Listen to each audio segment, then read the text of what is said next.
പുസ്തകങ്ങൾ വായിച്ചു തീർത്ത ഊഞ്ഞാലുകുട്ടിയുടെ ഉമ്മിണി വിശേഷം എന്ന കഥാപുസ്തകത്തിന്റെ രചയിതാവുമായ ഒരു കൊച്ചുമിടുക്കി മലയാളം പള്ളിക്കൂടത്തിലുണ്ട്, വരദ ആർ.പി. കഥയുടെ വായനയുടെ മാസ്മര ലഹരിയിലേക്ക് നമ്മളെ കൂട്ടിക്കൊണ്ടു പോകാനായി വരദ ആർ.പി. ആണ് വേദിയിലുള്ളത്.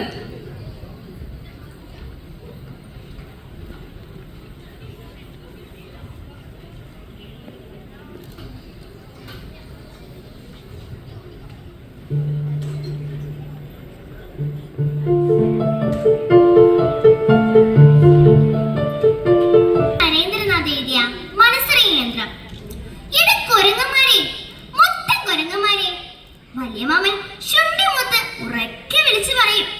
അപ്പോൾ വല്യമാമന്റെ ഉച്ചക്കുടുമ നിന്ന് തുള്ളുന്നുണ്ടാവും. കുട്ടിനാരൻ ഇത് കാണാൻ ബഹുരസമാണ്.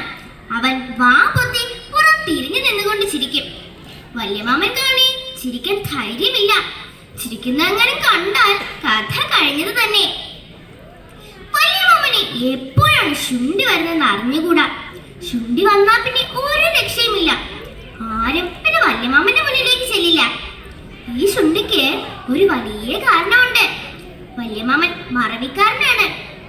അപ്പോൾ തുടർച്ചയായി അബദ്ധങ്ങൾ പറ്റും. അപ്പോഴൊക്കെ ശുണ്ടി വരും.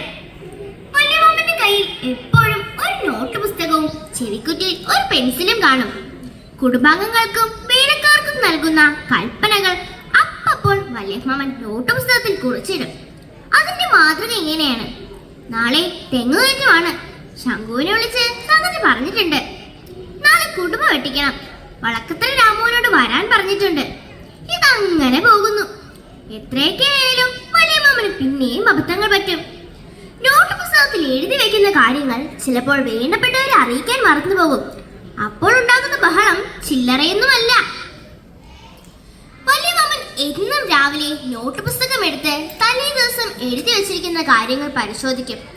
അന്നും വല്യമാമൻ പതിവ് പോലെ നേരത്തെ എഴുന്നേറ്റു. ഉമ്മറത്ത് ചാരു കസേരമേൽ വന്നിരുന്നു. അരക്കെട്ടിൽ തിരികെ വെച്ചിരുന്ന പൊടി ഡപ്പയെടുത്ത് തുറന്ന് ഒരു വലിയ നുള്ളു പൊടി മൂക്കിനുള്ളിലേക്ക് വലിച്ചു കയറ്റി. എന്നിട്ട് നോട്ട് പുസ്തകം എടുത്ത് പരിശോധിച്ചു. അപ്പോഴാണ് വേലക്കാരൻ ശംഖു ഉമ്മറത്തേക്ക് വന്നത്. എന്താ? വല്യമാമൻ സഗൗരവം ശംഖുവിനോട് ചോദിച്ചു. അവര് വന്നിട്ടുണ്ട്. ശംഖു സവിനയം മറുപടി പറഞ്ഞു. ആരെ? വല്യമാമൻ സംഗതി മനസ്സിലായില്ല. കിണറ് കുഴിക്കാനുള്ള കൂലിക്കാര്, ശംഖു വ്യക്തമാക്കി. വല്യമാമൻ ധൃതിയിൽ നോട്ട് പുസ്തകത്തിലേക്ക് കണ്ണോടിച്ചു. ഇല്ല, എഴുതിയിട്ടില്ല. കിണറ് കുഴിക്കേണ്ട കാര്യം തന്നെ അതിൽ എഴുതിയിട്ടില്ല. കിണറ് കുഴിക്കേണ്ടത് ആവശ്യം തന്നെ. പക്ഷേ അത് ഇന്ന് തന്നെ ആകണമെന്ന് ആരാണ് നിശ്ചയിച്ചത്? വല്യമാമന് ശംഖുവിനെ അരച്ചു കലക്കി കുടിക്കാനുള്ള ദേഷ്യം വന്നു. ആനവയറൻ, ഏഭ്യൻ, നന്ദിയില്ലാത്തവൻ. വല്യമാമൻ ശംഖുവിനെ ചീത്ത പറഞ്ഞു. ഇതെല്ലാം കണ്ട് ചിരിച്ചുകൊണ്ട് നിൽക്കുകയായിരുന്നു കുട്ടിനാരായണൻ. അവൻ ചിരി അടക്കിക്കൊണ്ട് വല്യമാമന്റെ അടുത്ത് നിന്നു.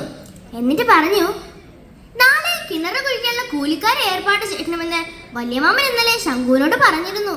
ഞാൻ കേട്ടതാണ്. എന്തിനാണ് ഈ കോലാഹലങ്ങളെല്ലാം ഉണ്ടായതെന്ന് പണിപ്പെട്ട് ആലോചിക്കുകയായിരുന്നു വല്യമാമൻ. കുട്ടിനാരായണൻ പറഞ്ഞപ്പോൾ കാര്യം ഓർമ്മ വന്നു. പണിക്കാർ പടിക്ക് പുറത്ത് നിൽപ്പുണ്ടായിരുന്നു. തുടങ്ങോട്ടെ, കിണറിന്റെ പണി തുടങ്ങോട്ടെ.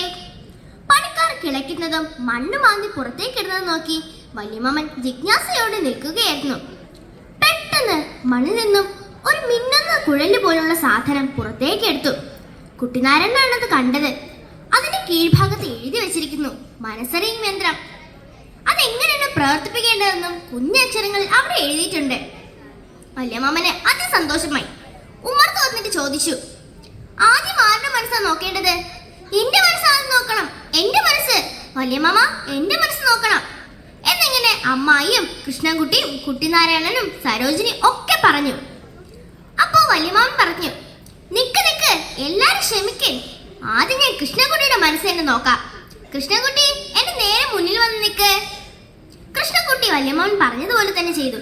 പെട്ടെന്ന് കൃഷ്ണൻകുട്ടിക്ക് ഒരു പരിഭ്രമം. എന്തായിട്ടാ ഇങ്ങനെ പേടിക്കണേ? കുട്ടിനാരായണൻ ചോദിച്ചു. ഹേ, എനിക്ക് പേടിയൊന്നുമില്ല. നീ എന്റെ നേരെ മുന്നിൽ വന്ന് നിക്ക്. വല്യമാമൻ ആ യന്ത്രം പ്രവർത്തിപ്പിച്ചു. അതിനുശേഷം വല്യമാമന്റെ മുഖം ദേഷ്യം കൊണ്ട് ചുവന്നു. കുട്ടിനാരായണ, ആ ചൂലിങ്ങെടുത്തോണ്ട് വന്നേ. കുട്ടിനാരായണൻ വേഗം വേഗം അകത്ത് നിന്ന് ചൂരിലെടുത്തോണ്ട് വന്നു. വല്യമാമൻ കൃഷ്ണൻകുട്ടിയുടെ തുടയെ 4 എണ്ണം പറ്റിച്ചു കൊടുത്തു. എന്താ എന്താ ഇപ്പൊ ഉണ്ടായേ? എല്ലാവരും അമ്പരം നിൽക്കുകയായിരുന്നു. അപ്പോഴാണ് അമ്മായി ചോദിച്ചത്. വല്യമാമൻ അത് ശ്രദ്ധിച്ചില്ല. നീ ഇന്നലെ എന്റെ പൊടിടപ്പി തുറന്ന് പൊടിയെടുത്ത് വലിച്ചു അല്ലടേ ഏഭ്യ? ഇനി വലിക്കോ നീ? ഇല്ല, അവൻ ഇതുമ്പിക്കൊണ്ട് പറഞ്ഞു. എന്നാലും ഈ യന്ത്രം നുണ പറയില്ലല്ലോ. ഈ മനസ്സറിയും യന്ത്രം കിട്ടിയത് തന്നെ ഭാഗ്യായി. അമ്മായിക്ക് അതുകൊണ്ട് വിശ്വാസം വന്നില്ല. കൃഷ്ണൻകുട്ടി, നീ പൊടിടപ്പി തുറന്ന് പൊടിയെടുത്ത് വലിച്ചോടാ. ഹൂവ്, ഞാൻ ഇന്ന് ചെയ്യില്ല. കൃഷ്ണൻകുട്ടി കുറ്റം സമ്മതിച്ചു. മനസ്സറിയും യന്ത്രം വീട്ടിൽ വന്നതോടെ മറ്റുള്ളവരുടെയും വീട്ടിലുള്ളവരുടെയും വേലക്കാരുടെയും എല്ലാം കള്ളത്തരങ്ങൾ വെളിച്ചത്താവുന്നു. ആ യന്ത്രം കൊണ്ട് വീട്ടിലുള്ളവർക്കും ആർക്കും ഒരിക്കപ്പുറതിയും ഇല്ലാതായി. നന്ദി.